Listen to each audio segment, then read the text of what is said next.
జగన్మోహన్ రెడ్డి పరిపాలనకి ఇప్పుడు కూటమి పరిపాలనకి తేడా ఏంటి? ఏం సార్ ఫస్ట్ వచ్చి బాగుండింది. ఇప్పుడైతే మాకు బాగా అనిపించడం లేదు. అప్పుడు వచ్చి అన్నీ బాగుంటున్నాయి. వాలంటీర్స్ కానీ అవన్నీ బాగుంటున్నాయి. ఇప్పుడు బాగాలేవు. అదే ఉమ్. ఎందుకని బాగాలేదు కూటమి పరిపాలన? ఏం సార్ ఫస్ట్ వాలంటీర్స్ ఇంటికాడికి వస్తున్నారు బాగా. ఇప్పుడు వాళ్ళు కూడా రావడం లేదు. వాళ్ళ వల్ల ఉపయోగం లేదంటున్నారు కదా. ఇప్పుడు బియ్యం ఫస్ట్ ఇంటికాడికి వస్తానింది. అమ్మ వాళ్ళకి కానీ ముసలి వాళ్ళకి కానీ బాగా ఉంటానింది.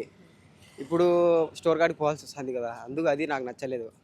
అదొకటి ఇబ్బందులు పడుతున్నారా బియ్యం తెచ్చుకోవడంలో? ఆ, అదొకటి ఇబ్బంది అనిపించింది. వాలంటీర్స్ కూడా తక్కువ అయిపోయినారు కదా, అదొకటి.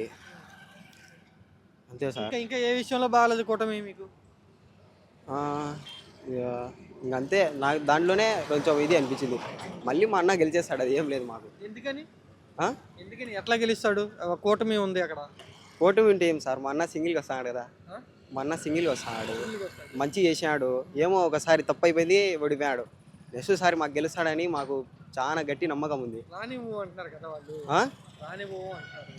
ఎందుకు రా? 15 ఏళ్ళు చంద్రబాబు గారే ఉండాలి, ఆయనే గెలుస్తాడు అంటున్నారు. కాదు కాదు సార్, వస్తాడు. నెక్స్ట్ కన్ఫామ్గా వస్తాడు.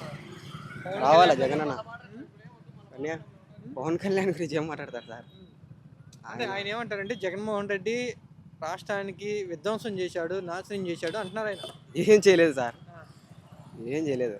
ఆయన ఉన్నప్పుడే మంచిగా ఉంది మాకు తెలిసిన వరకు అయితే.